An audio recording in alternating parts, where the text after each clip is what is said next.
ለምሳሌ እኔ እስልምናን መከተል ብፈልግ የትኛውን እስልምና ነው መከተለው?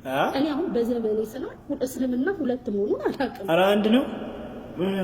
ገባ? አሁን የምሰማው እስልምና ሁለት ምናምን የሚባል ነገር አለና የትኛውን እስልምና ነው መቀበል ያለብኝ? እኔ ትክክለኛው ይሄ ነው ይባላል እና አንዱን ሲቀጥ ኢቭን ይቅርታ አድርግልኝ እሺ። አሁን ኢቭን እኔ ስናገር ከስር ብዙ የምትጽፉ ልጆች አላችሁ፣ ግን ፕሊዝ በቃ ተው እንደዚህ አይነት ነገር የምር ተው እና እሱ የእችን ነገር መልስልኝ።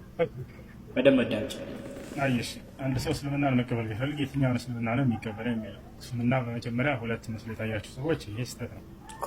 እስልምና አንድ ነው፣ ግን ተለያይተው ያያችኋቸው ሙስሊም እስልምና ራሳቸውን ያስጠጉ ግለሰቦች ሁለት ሆነው ስለታያችሁ ነው።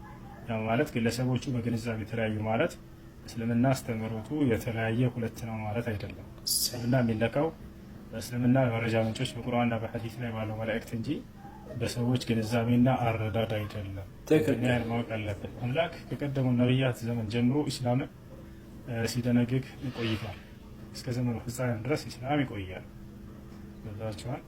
ነገር ግን ራሳቸውን ወደዚህ ሃይማኖት ያስጠጉ ሰዎች በተሳሳተ ግንዛቤ አንዳንዶቹ ከእውነተኛው የእስልምና መንገድ ለቀውና አፈንግጠው ታያላችሁ። እስልምና ተለያየ ሳይሆን እነዚህ ሰዎች ወደ እስልምና ራሳቸውን ያስጠጉ ሰዎች ተለያይተዋል። በምን ምክንያት ነው የተለያዩት? የትኛውስ ነው እውነተኛው ብለን የዛኔ እውነተኛው የትኛው እንደሆነ ለማወቅ ወደ እስልምና የመረጃ ምንጮች ወደ ቁርአን ወደ ሐዲስ በመመለስ የምናውቀው ሁለተኛ ይሄ ነው። ሶስተኛ ነገር ዛሬ እነዚህ ሰዎች ተለያይተው መታየታቸው አንዱ የእስልምና ትክክለኛነት ማረጋገጫ ነው። ትክክል። ለምን ከተባለ ኢስላም የሚረጋገጠው አንድ ሃይማኖት የሚረጋገጠው ስለ ወደፊት ትንቢትን ይናገራል። ያ ትንቢት በተናገረው መሰረት ደግሞ ይፈጸማል። ይህ የዚያን ሃይማኖት እውነተኛነት ያረጋግጣል። በተለይ ደግሞ የዚህ የመጨረሻ ዘመን ነቢይ የነቢዩ ሙሐመድ ሰለላሁ ዐለይሂ ወሰለም እውነተኛነትን የሚያረጋግጥ ነው። ለምን ከተባለ ነቢዩ ሙሐመድ ሰለላሁ ዐለይሂ ወሰለም በዘመናቸው እነዚህ ሁሉ አንጃዎች ዛሬ ሳይፈጠሩ ወደፊት እነዚህ አንጃዎች ይፈጠራሉ ብለው በትንቢት ቃላቸው ላይ ተናግረዋቸዋል። ቃለ ነቢዩ ሰለላሁ ዐለይሂ ወሰለም افترقت اليهود على 71 فرقة وافترقت النصارى على 72 فرقة وستفترق أمتي على 73 فرقة كلها في النار إلا واحدة قيل من هي يا رسول الله؟ قال من كان على مثل ما أنا عليه اليوم أصحابي وفي رواية أخرى قال هي الجماعة نبي محمد صلى الله عليه وسلم ሲናገሩ ምን አሉ?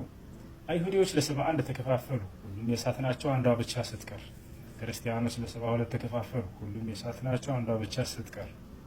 ወደፊት ደግሞ የኔ ትውልድ ለ73 ይከፋፈላሉ አሉ። ከዚህ አንስተን እንቀጥላለን። ኮፕሊንክ፣ ፎሎ፣ ሪፖስት፣ ላይክ፣ ኮመንት፣ ኮፕሊንክ ሪፖስት አድርጉ። ጌሜ ነው። እኔ ደግሞ ይህንኛውን አካውንት እየገባችሁ ፎሎ አድርጉልኝ። እሺ